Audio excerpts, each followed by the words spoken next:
My grandmother gifted me her $1,900,000 mountain lodge. The parents who cut me off. Have you ever had a moment so intensely unfair, you could taste the injustice? For me, it was the day my estranged family, who'd cast me out years ago, walked into my grandmother's while reading like they owned the damn place, ready to slice up her legacy. But what they didn't know was my grandmother had one last, brilliant surprise up her sleeve that changed everything. I'm Noah, 28, and that day my parents, Martin and Claire, strode into the paneled conference room like champions celebrating a victory lap they hadn't even earned.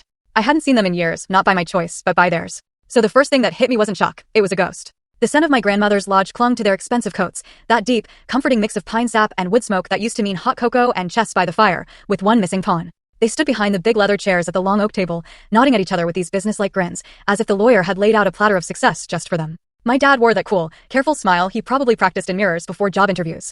My mom gave me a glance so quick, so flat, it felt like she was just checking a box. Asterisk present. Acknowledged. Dismissed. Asterisk between them sat my older sister, Elena, silver watch glinting, crisp ponytail, flipping through a legal pad like she was prepping for a quarterly review. They didn't sit near me. They didn't speak to me. To them, this day was already decided. You know, I never thought I'd be the type of person who remembers the exact way light falls across a floor during the worst moments of their life. But I remember that conference room window, framing a perfect slice of the mountains like a painting. September air drifted in, carrying tiny motes of dust that danced in the sunbeam, breaking against the lawyer's briefcase. The lodge itself? It sat about an hour outside town. 3 stories of cedar, hand-carved railings, steps that creaked and sang at night. I always believed it had a pulse. If a realtor's sheet said $1,900,000, that number was just the outer skin. Inside, it was birthday cakes and heavy quilts, my grandmother humming old lullabies from the old country, and the way she could read a room before anyone else even realized there was a room to read. And now I was supposed to sit there, listening while people who hadn't spoken to her in years decided how to cut it apart. If this sounds melodramatic, I promise you, it wasn't. It was slow. It was the particular quiet of winter arriving early, chilling you to the bone. The last time I'd really seen my parents, I was 19, carrying boxes out of a dorm room that wasn't mine anymore. I'd chosen the wrong major, the wrong job, the wrong sense of loyalty.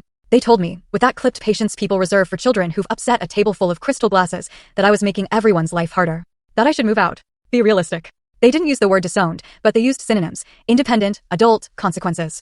I slept in my car for 2 weeks, learning the mountain roads by heart so I could make it to my grandmother's on weekends, claiming I was there to help with the firewood stack. She'd make eggs with too much butter and tell me about stubborn trees that bent in windstorms, but always survived. We never really talked about my parents. Not directly. She just had a way of making you feel like your decisions weren't the end of the world, just paragraphs in a book with a lot of pages left to write. I built a life that didn't need their validation. I got a job at a small trail outfitter, the kind of place that smells like canvas and good soap.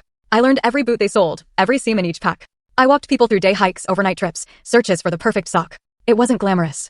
It wasn't the life my family bragged about at holiday, and then, the part that shocked everyone, watchful story.